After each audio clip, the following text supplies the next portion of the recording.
Good evening and welcome to Face to Face. For the Newsfirst team, I'm Niresh Eliathambi. Now, as we draw closer to 2025, let's take a look back at the last month and a half or 2 months where the new government, the NPP regime, has been in power, in office. What have they done? How have they done it? What have they not done, and the challenges ahead for 2025. And to discuss this, we have with us Lakmali Hemachandra, Member of Parliament and Attorney at Law. Welcome, Lakmali. Thank you, Niresh. Nice to be here. And nice to have you once again. You are, of course, much more busy now than you were earlier. Earlier, of course, you were busy as a lawyer. Yeah. Now, of course, you are a Member of Parliament, and I must say that you are all over the news, all over social media, and your oratory skills seem to be doing Parliament a world of good. So congratulations on that. Now tell me, what's it like being in Parliament with such a huge majority? And of course, one of your promises from the NPP was to bring a sense of civility to Parliament, a sense of decorum. Have you been able to achieve that? I think, again, thank you for having me here. It's nice to talk to you always. I think, so for the last month we've had a few Parliament sittings, and I think from our side, from the government side, we made a pledge that we would bring back the dignity of the Parliament, make it a place where everybody can, be engage in informed debate and actually use the parliamentary tools to advance the government, not just the government agenda, but the, strengthen the legislative agenda of the country. That was the whole idea of the NPP government as a party also. That was our stance. And once we are in the Parliament, I think we have done a fair job of making sure that there is discipline in the Parliament, that as members of the Parliament, that we are present, that we take part in the debates, that we are informed about the debates that we are taking part in, and also about how we respond to the opposition. I mean, as you said, we have 158 members within the Parliament, apart from the Speaker. But we are very aware that we have to maintain a certain decorum, a certain civility, like you said, so that it will be an example of how a parliamentarian should act. There has been the cooperation from the opposition on that has been some people cooperate, some people don't, some take the old way of just disrupting everything and trying to take some media time out of the Parliament. I mean, they're free to do that. They do that also. There's nothing that we can do about it. But on our side, we make sure that the business of the Parliament carries forward without making it too much of a media spectacle. Now, with a majority of 159, the NPP is, of course, in the position to get legislature passed through Parliament very, very quickly indeed. There doesn't have to be. Now, of course, the opposition has to have their say, but from the government side, you don't need 10 people getting up and making speeches about it. It's not a huge tamasha, and so it can be passed quite quickly. So, what are the major achievements over the past few weeks in terms of Parliament passing bills? So, the first thing that we did was passing the vote on account. Right. Which was necessary for the first few months of next year, 2025. Of course, it's not a grand any legislation, but it was a necessary legislation, and we were able to do that. And the second thing we did was the supplementary budget on the 6,000 rupees that we are planning to give for children, for school kids under Aswesuma and outside of Aswesuma also, to buy school supplies. This is a facility that we want to give to low-income school children, and not because we think it's a full, it's a complete answer to the crisis in education, but because we want to make sure that the dropouts are stopping and that most children are staying in schools and they are not dropping out just because they don't have access to school supplies. So I think that's a major advancement, because we had just 3 months, and school term is starting in January. So we had few months to get this together, and because the president was really committed to this, he was really pushing for it, and even the education ministry was pushing for it, we were able to get it done. So I'm hoping that the distribution also will be smooth and there will be a proper mechanism to do that. But I think for a parliament that's only 1 month old, the fact that we were able to prioritize children, especially school children, is a big deal. So for the next few months, of course, we have the budget coming up in February and so on. There will be the budget, and there will be some legislative reforms that is required to take the local government election process forward. So those also will be done. And there are few laws that we want to pass also. Some of them had been drafted by the previous administrations. We want to amend them. There are some amendments going on with some laws. Those also will be coming to the parliament. So now, apart from parliament itself, the NPP has managed to have a fairly smooth run with regard to economic matters, the IMF and the bond holders and so on. Would you regard that as a win as well? Yeah, because in the sense that, of course, there are pros and cons for everything, and we are not, we are aware of the negative aspects of everything that has been rolling out. But when we came into power, much of this debt restructuring was done, right? And right before the election, there was a principal agreement with the private bondholders, and we had a choice then: either we take this forward and conclude this, or we could have actually gone back to the table and started negotiations demanding more debt relief. So what we thought was, considering the kind of expectations that were attached to the NPP government, in the sense there were already certain speculations about the economy collapsing, the foreign currency rates skyrocketing. These were the speculations, and shortages coming back again in terms of fuel and so on. So these were the there was negative speculation around the government coming into power. So there was a added responsibility on our shoulders to make sure that us coming into power would not be anything of negative consequences to the people, right? So what we decided was to take forward the debt restructuring process and conclude it, because there were only a few steps that were required to conclude the process, which was done very quickly. We managed to do it very quickly, and we also had high bondholder participation in the deal. And so then now it's concluded. Now we have to issue the new bonds, and we have recovered from bankruptcy. Fitch Ratings have declared us CCC plus out of the default ratings. So, it was a tough 2 years for Sri Lanka, especially for our people.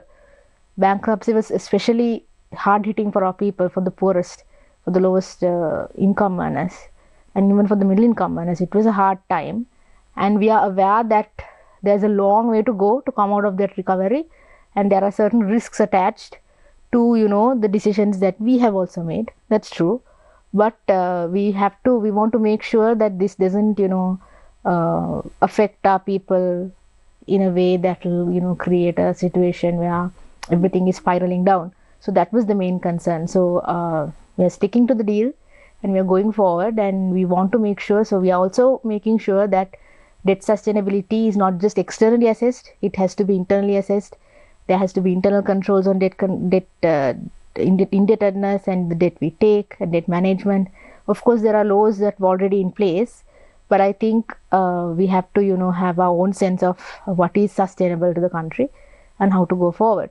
It's a challenging time, Niresh, because the external if you look at the external politics out of Sri Lanka, everything is sort of creating a situation where countries would there are no investments coming into countries like us.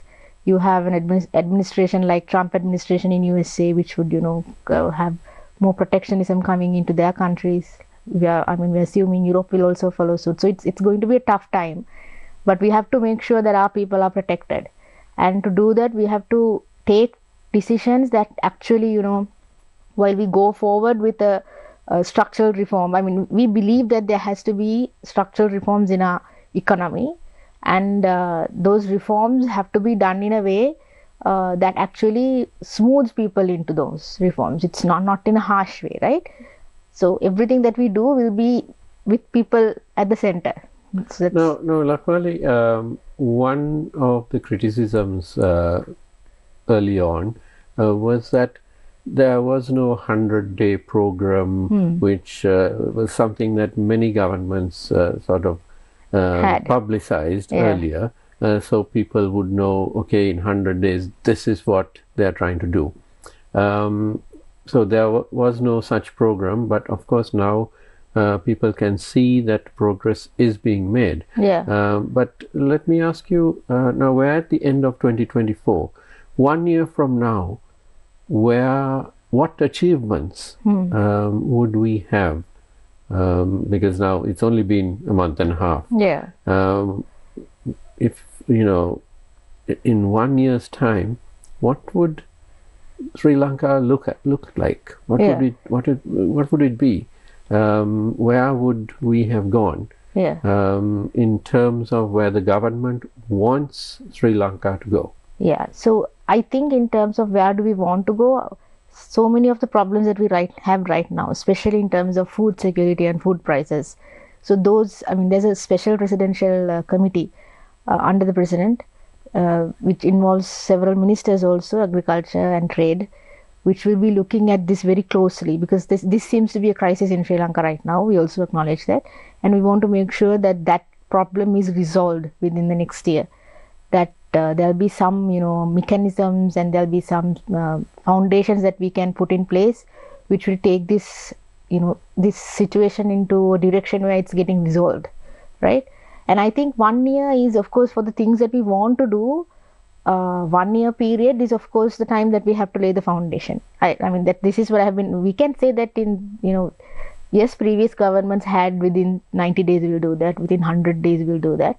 But we see this as a very long game. We don't see this as something that, that will end in the first 3 months or 6 months and then it'll go back to business as usual. It has to gradually develop, and the foundations of the changes that we want to do politically, economically and socially have to be put in place very carefully without causing too much stress to the society, right? So yes, so that's in terms of the economy, I think our budget is going to be a point where we try to direct the economy into a more growth based and to a direction where the national economy will have a revival, and how we can our main focus was to regenerate the productive forces to make sure that there's a national productive economy in the country. So we want to go towards that direction, and I think the first budget will go on that line, and in a way that will also expand social welfare for the people and make sure that the government expenditure on especially the the political class and people who are maybe MPs, ministers and all of them, that will be reduced, that the government expenditure will be more rationalized, more efficient. Not to say that the government servants are going to be kicked out or there'll be mass layoffs, but it definitely has to be rationalized. So we are hoping that the next 1 year will bring us that. I mean, even the decision to go forward with the debt deal was also to get that breathing space so that we can have space to bring about certain reforms in the public sector. The way they work has to change. Now, how exactly are you going to do that? Because there is a method, a corrupt method, which has been going on in most departments. If you take the excise department, bar owners know whom to approach, whom to bribe, and get around the rules. The same goes for customs, inland revenue. Inland revenue files can disappear. They do disappear. That's been going on for decades. So how do you turn this around? I know digitalization is a big part of the answer, but to actually change that culture, because correct me if I'm wrong, but if a customs officer is used to making ₹1 million a month in the wrong way, and now the government is trying to put a stop to that, how are you going to do it? Because his base salary might be something like 100,000. How are you going to convince him to go back to that salary? He may have been earning $1 million a month for the last 5 years. So corruption itself it's not small. I mean, the peon might do something for 500 rupees, but at the executive level, we're talking in millions. In some of these departments, not in all of them, of course. Certainly not in, say, the Pradesha Sabhas and so on. It's at a much lower level. But is there, apart from sort of laying down the law and saying, this is it, you can't take bribes anymore, you can't ask for bribes, so we will crack down, is there any other mechanism that the government is looking at, psychologically? Or I mean, I think I'm not. I think there'll be other ministers who are at a better position to answer those questions in a more specific manner. But I think enforcement of law is necessary. That's what I mean. We can say that yes, you can change behavioral patterns, incentivize certain behaviors. Yes, that's true. But I think the main problem that we've had in Sri Lanka is the enforcement of law. So if the law is not enforced, then everything else falls apart, right? So our focus right now is to make sure that there is rule of law, that the judiciary is not hindered with political influence, that we are not protecting anybody who's done wrong. And that is the main example that we want to set at the political leadership also. And we are hoping that people will be more inclined to complain, strengthen the bribery commission, make sure that it's independent, and make sure that the investigations are faster and they are done. So I mean, in a place like customs, I think there is a space to get new recruits also, because the recruitment process had been stopped for a certain time. So I think that is a space that we can reform with new recruits as well. There are certain departments that requires more efficient human resources.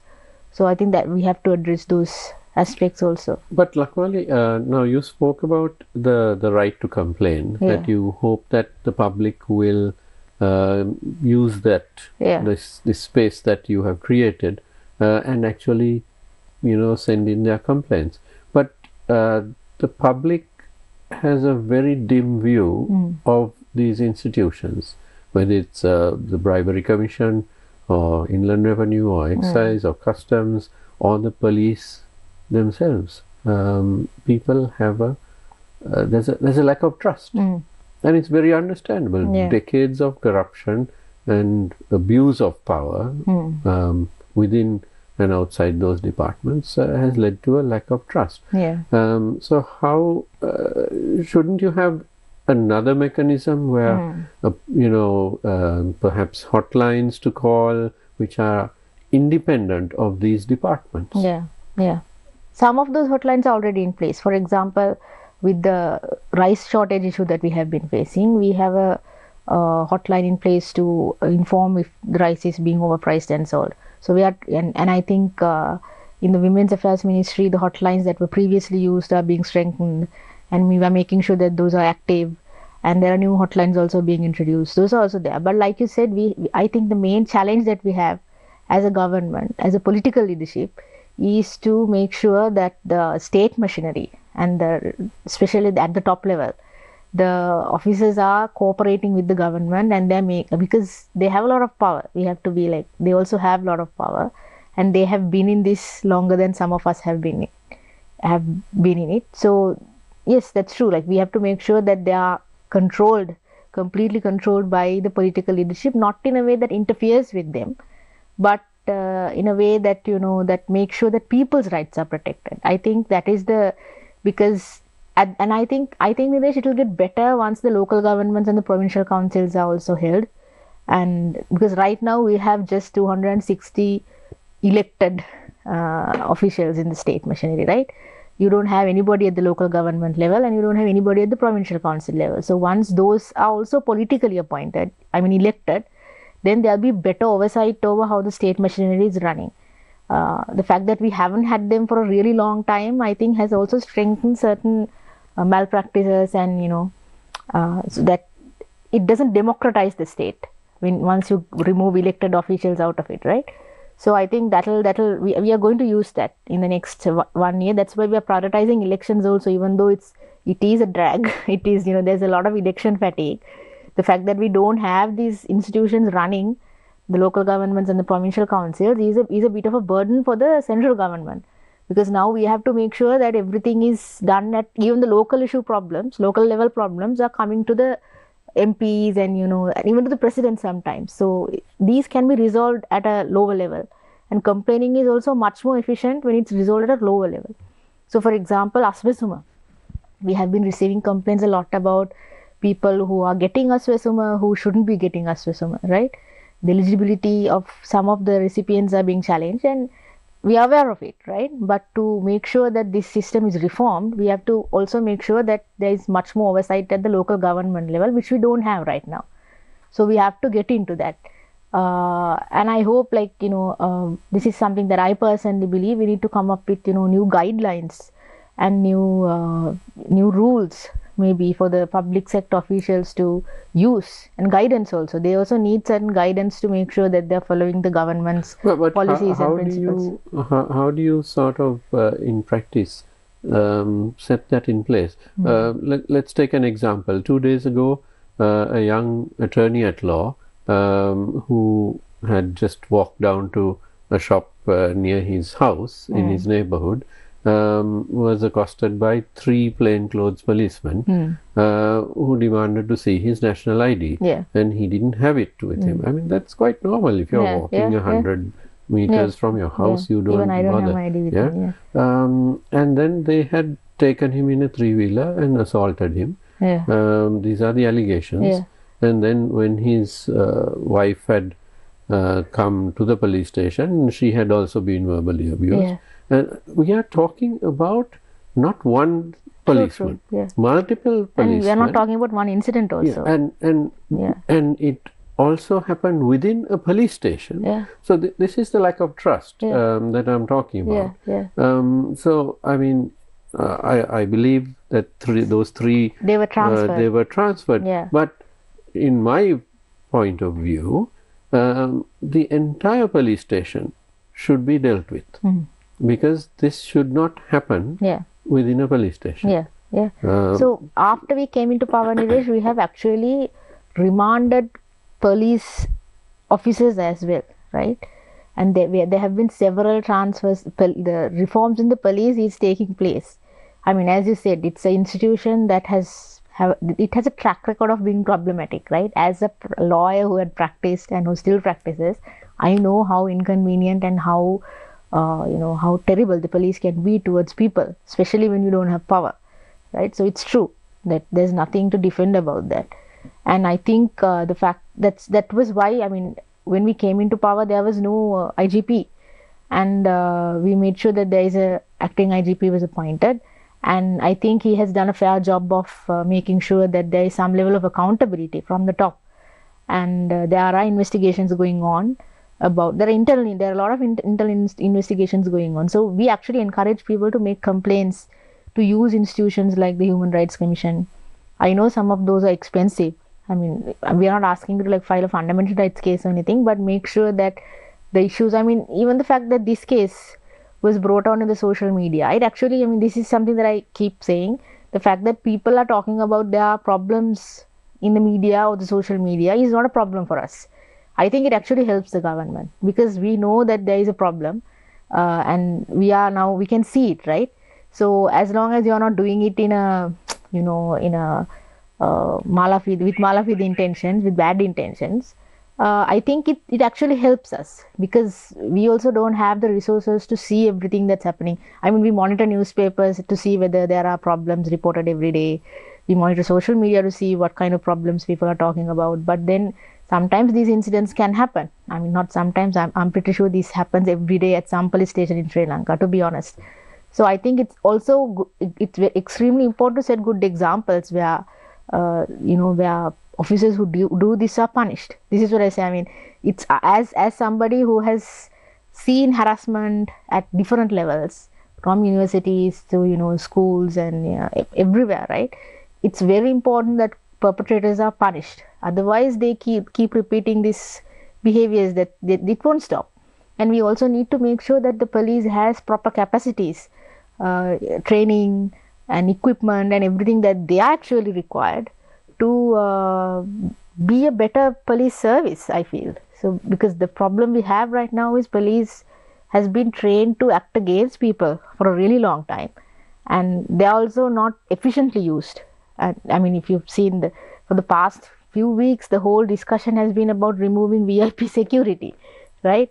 So, I mean, this is where the concerns about police is, and there is no discussion about what actually happens to normal people. But policing is a community service, right?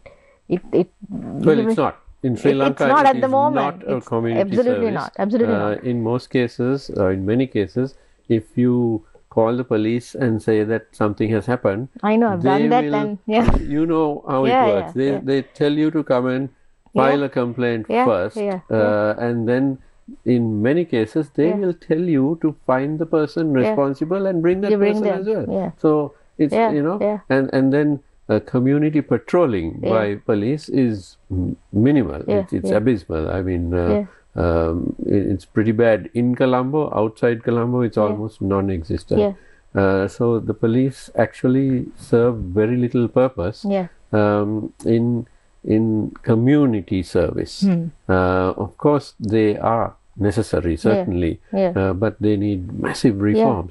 But the funding within I think the funds within the police service has to be rechanneled towards these services, not maybe VIP security, or making sure that the most oppressive measures are taken against people. Well, there are still many police stations in rural areas where they lack a vehicle to send a policeman to do an investigation. And the policeman, I mean, they hitchhike. I have given so many rides to policemen who are on their way to investigate a complaint. True, that's true. Meanwhile, the vehicles in that police station are being used by the the politicians along with the OIC and so on. So the resources, certainly, before we start saying that there are no resources or lack of resources, they have to be rationalized. That's what I said. That's what I said. It's, of course, we are under tight budget. There is, I mean, because of the situation of the country. Of course. We don't have a lot of money to spend on everything, right? But we also think rationalizing expenditure, making sure that the resources are put in the right places, not to, satisfy our own egos and making sure that we look like, VIPs. That's not the point here. The point here is to make sure that the limited funding that we have is channeled to the right places. That's why when we came into power, we saw that there was a concern about, like I said, that's where I started off, right? The 6,000 rupees that we are trying to give under the Asvesuma scheme, and outside of it also. First we thought Asvesuma, but then we understood that there are people outside of Asvesuma also who actually needs this. So then we extended it out of Asvesuma, because there is money is scarce. Yes, the treasury is under a lot of pressure, but the little money that we have to make sure that it's going to the right places, right? And we have to keep reforming our systems, keep them in check to make sure that the corruption at the distributory level is not happening. So this is the example that we want to set. Niresh, when we were actually I was surprised to hear that for the past year, the social spending that we had, under the IMF budget, we are in austerity, right? We are given very limited amount of fiscal space to spend. And but we had 0.6% of GDP to spend on social spending, which we hadn't actually spent. Yes. So I thought that was extremely cruel and insensitive when you know that this country this is something that we have pointed out on this show itself. Exactly. So then that shouldn't have happened. And because the little money that we had, we could have channeled it into so many places. So that's what we are trying to do, at least make sure that the people in the most extreme conditions are not facing those. Of course, to do proper police reforms, you also need money, to be honest, right? Hold that thought. Yeah. We will discuss further on these reforms. We need to take a short commercial break right now. Don't go away. We'll be right back.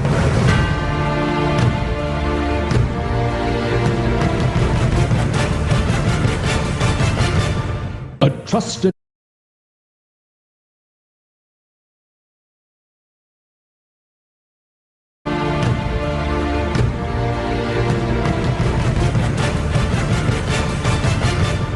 Welcome back to Face to Face. We're in conversation with Member of Parliament Lakmali Hemachandra. Now, Lakmali, before the break, we were talking primarily about the police and other departments which need reform and the need for a more humane face in governance. Yeah. And you gave that example of the help that the government is trying to give to children, which is excellent.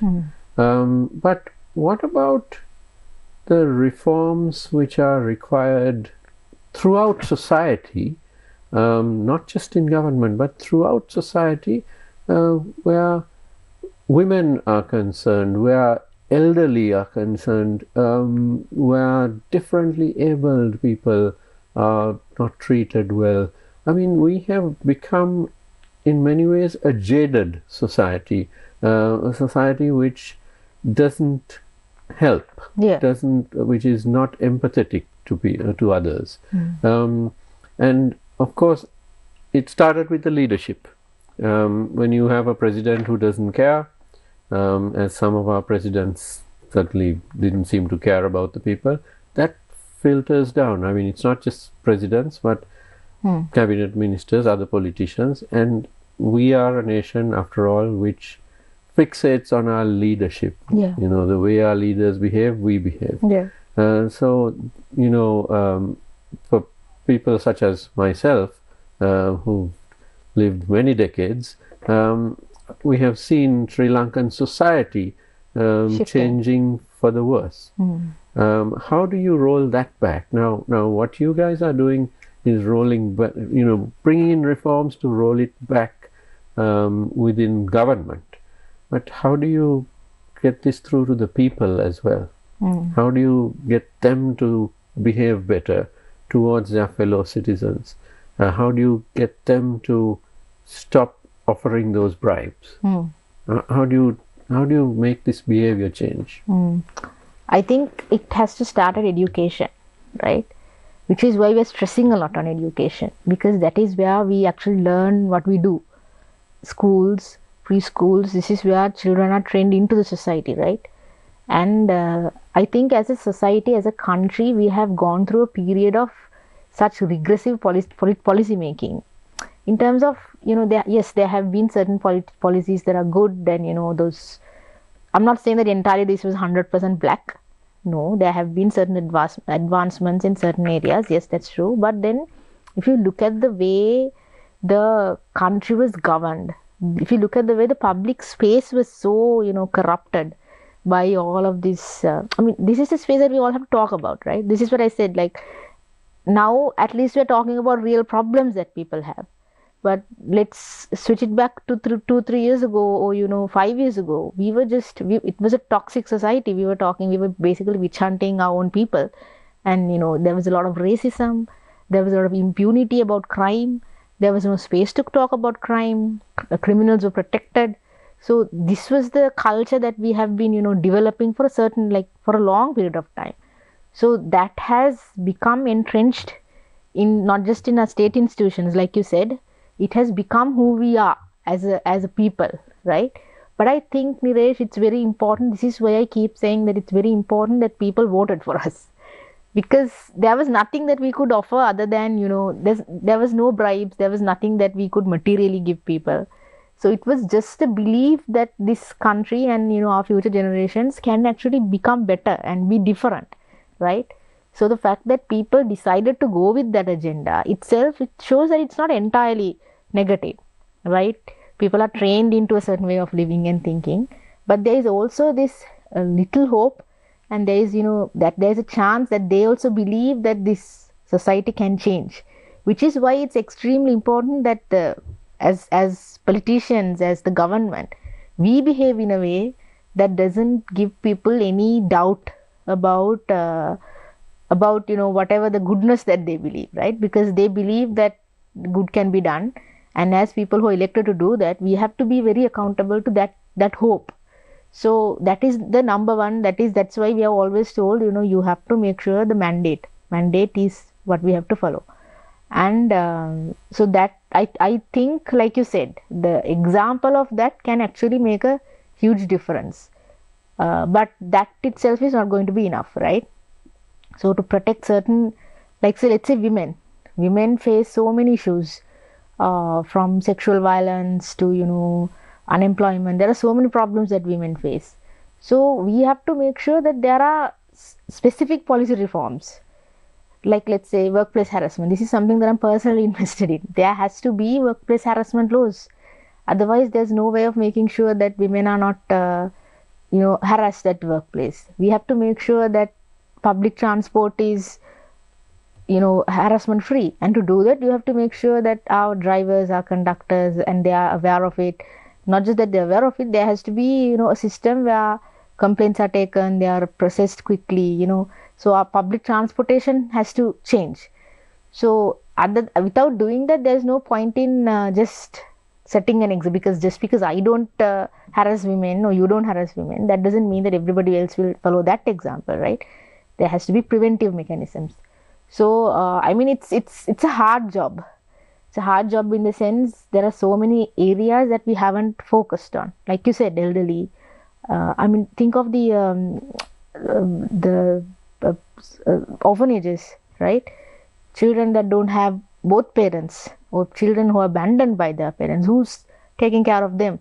With a state like us, with so much little funding, what can be done about them, right? So we need a lot of empathy. As a society and as a government, we need a lot of empathy. I think we should never go back to that old way of looking at problems and trying to avoid problems. This is something that we are very focused on.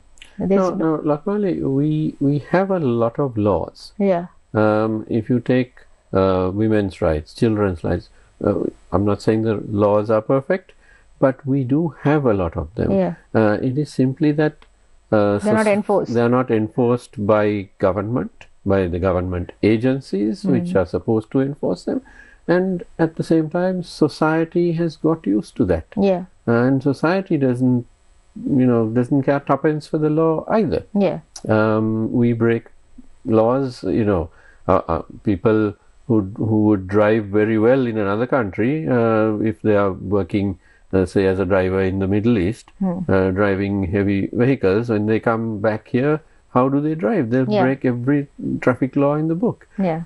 So there is a sort of a lack of respect for the law and for others in society. This is one of the purposes that's attached to the Clean Sri Lanka program. It's a presidential task force, and the purpose of that is to have a ethical, social, environmental awakening among people. So it will have a lot of educational programs, community programs, which are targeted at not re-education, but maybe a learning process, a learning curve for people to behave better, to be more socially responsible. Because when you don't care about the environment that you live in, when you don't care about your neighbor, when you don't care about your family, right, then you almost this is where you start becoming insensitive to everything. Like you said, like what you was talking about in the break. So when we were kids, there were certain values that were instilled in us. Like, even the value that we have to wash our hands before we eat. Where did we learn that? It was basically taught at school, right? We were always told, wash your hands, brush your teeth every day, wash your hands. These are things that are actually learned. So I think anything can be learned if there is proper guidance, and if there is, well put together programs to do that. So this is one thing that we want to do with Clean Sri Lanka. It's not just about cleanliness in the sense environment. It's also about how we behave as citizens to be more socially responsible citizens. Because for a government like us, it's also very important that people also change. Otherwise, I think we are also going to run into a crisis if we take a certain path and people are always expecting, if they're also looking for ways to bribe, if they're also looking for ways to break the law, like you said. So we also have to make sure that policies are in place, programs are in place to change that. And hopefully that will, roll out very soon. It will launch very soon. And right. And I want to bring in the aspect of the local government elections and women in the context of society and societal change.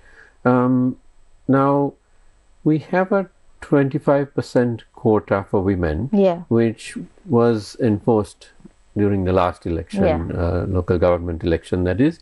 But it fell short of expectations because with most parties, they were simply appointing a politician's wife or sister or daughter, and the same political culture continued. But now, with the local government elections to come in perhaps 3 or 4 months' time, and the expectation, of course, is that the NPP would win most of them.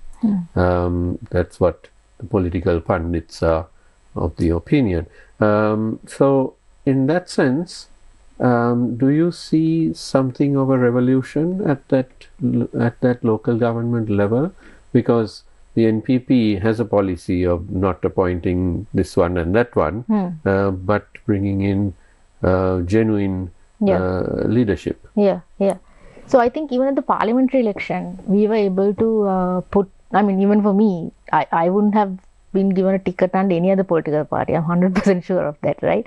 So I think there were women who were we have teachers, lawyers, women who are, small business owners, managers, who are just normal women, ordinary women, who were, going about their lives in a very regular way, who have now decided to become political activists, politicians, be active in politics. So I think that's a massive change for Sri Lanka. And I hope it continues, and we have to make sure that it continues, and there are more, ordinary people in power, because that changes the way you look at power, that changes the way you, take certain decisions. It's important that people from, ordinary classes are brought into places of power. And local government, of course, I think even though the local government reform, that 25% reform was, there are a lot of criticisms about it, but I think it was also instrumental in the way that, well, it's a start. I think it was a good start. And I think we have to make sure that it continues, right? And for a party like us, we will definitely have women who are, local level activists, because we've had so many women who became local level activists during the past 2 elections and in the past 2 years. So I think it's a good opportunity for them to, get into politics and, so slowly build up their political careers. And I hope that a lot of women will use that. I think, I've personally had a lot of responses from women who are now very keen about politics, because now they see it as something that they can do. All this time, even though you were politically interested and you've had opinions and so on, there was no opportunity for you to, take it forward. So once they see people like me, who are ordinary people who are actually in places of decision making, then they also feel very empowered to come forward and think of this as something that, they can do. So I think in the local government elections, we will see much.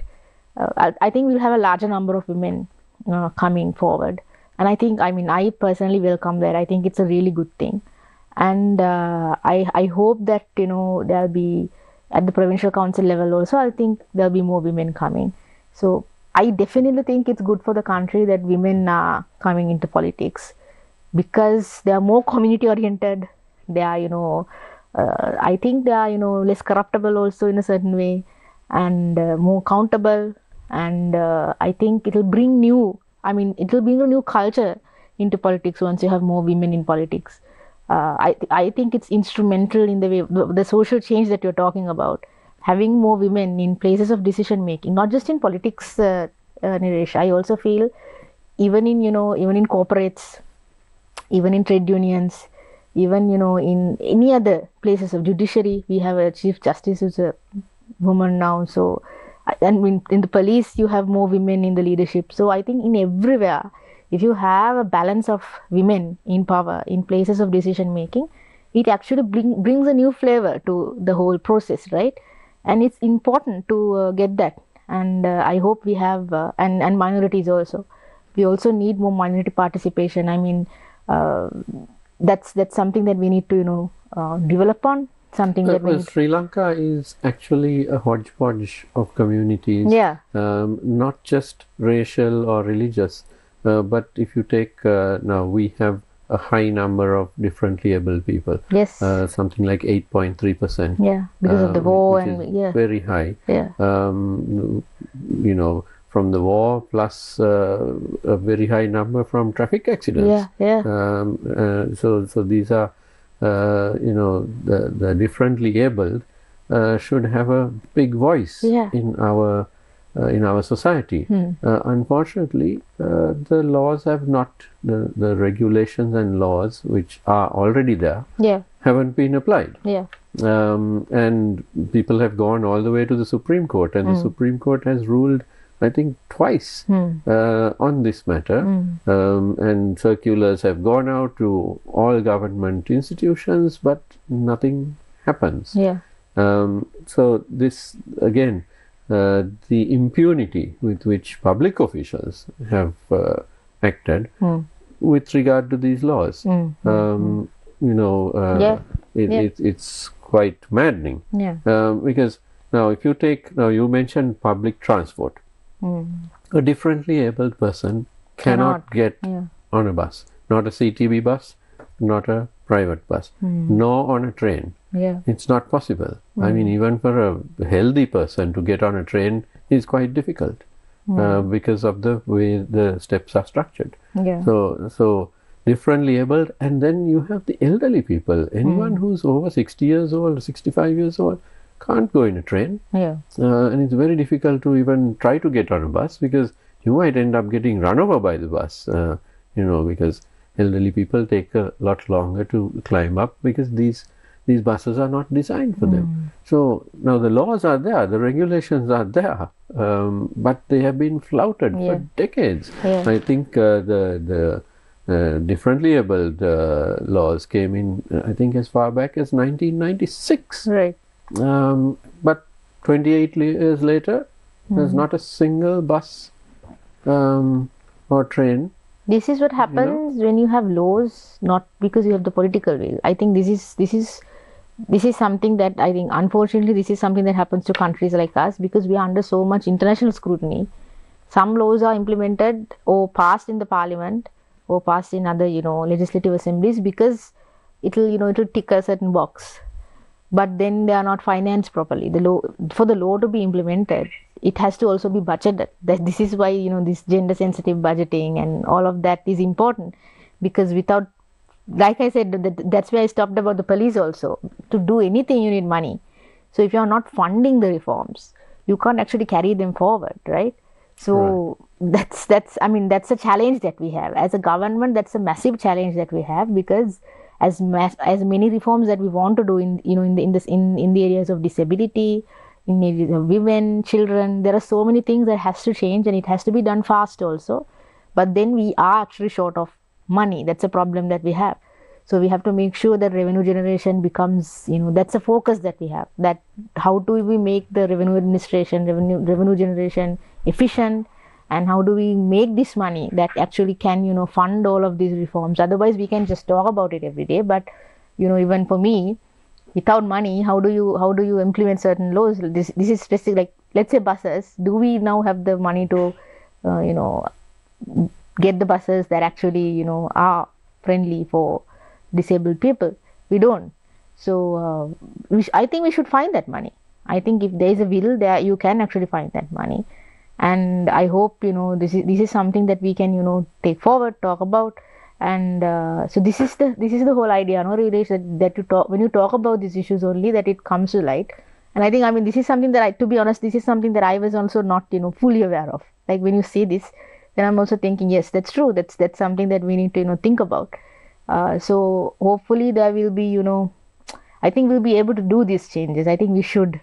I think, doing those changes will create a society that's more empathetic, more accommodative, and, it'll, I think we're so used to just thinking about people at the top.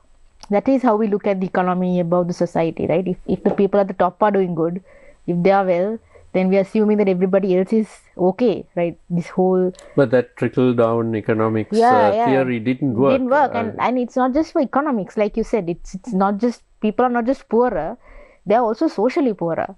Like the values have deteriorated, right? So I mean, when we were kids, there were seats allocated for elderly, there were seats allocated for pregnant women, but now you don't see those being followed a lot, right? I mean, the signs are there. Yeah, I know, but yeah. If you're a pregnant lady and you manage to get on a bus, you will get that seat. Yeah. But how do you get on the bus? How do you get on the bus? How do you get on the bus? Or the train. A pregnant lady cannot get on a train. True. I think that has been, because this is something that my mother keeps telling me, that when she was going to work, she had a tough time getting into the bus. That was a problem, but then nobody thinks, nobody has the time or the sensitivity. Or I think it's mostly about time. I think our public service is also, bombarded with so many problems on a regular level, that they also don't have this mental space to think about these things. They have also become so insensitive to everybody. Just as I think it's like a defense mechanism that you have, right? And I think as people, as public representatives, we have to make sure that we never build those defense mechanisms, that we are never insensitive to any problem that anybody brings, and there is 100% commitment to do the maximum that we can advance the agenda. So that's a very good message for the public service and for politicians. And now we're almost out of time. So what message would you give to the public, especially in terms of 2025? And where the NPP wants to take this country? Yeah, I think the one message that I've always been giving everywhere is that we understand that it's a tough time, right? I think as a government, we have never bought into this whole recovery, everything is going well narrative. We haven't bought into that, and we are not going to buy into that either. We are aware that most things that we do right now are also not adequate to, to sort of address the issues that's in the society. There's no magic wand. Exactly, there's no magic wand, and this has to be a process, right? But we have started the process, and we are confident about the fact that if we are, if we work on this together, that if there is an understanding between because one thing that can happen is, once the government is in place, there can be a gap between the government and the public, right? It's a very natural process that can happen, because we have too few people doing too many things, and then time and everything can be, you can't manage everything, so that gap can be created. I think it is created at a certain level, but we want to make sure that it doesn't continue and that we are closing down on the gap. So I think this is something that the public and the government has to do together. This can't be something that the society, that the public is waiting for the government to do. We have to work with a proper understanding that we have an opportunity to change the whole thing, and I think the political will to do that is very visible from the top to from everybody in the government. So I think we should use that. As somebody who has been a social activist also, I feel like this is a good opportunity that we can use to finally take this country forward in a good direction, and we should use that, not waste it. And we are hoping that everybody will cooperate with the government. And of course, on the other side, we are very open to criticism. We are accountable, and we want you to tell us your problems, and we are ready to answer them. But let's take this one step at a time, and use this opportunity. Excellent views indeed.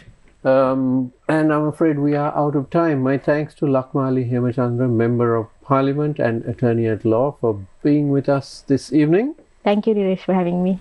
And thank you to you at home for watching. Don't go away, because the news is coming up next. Have a good evening.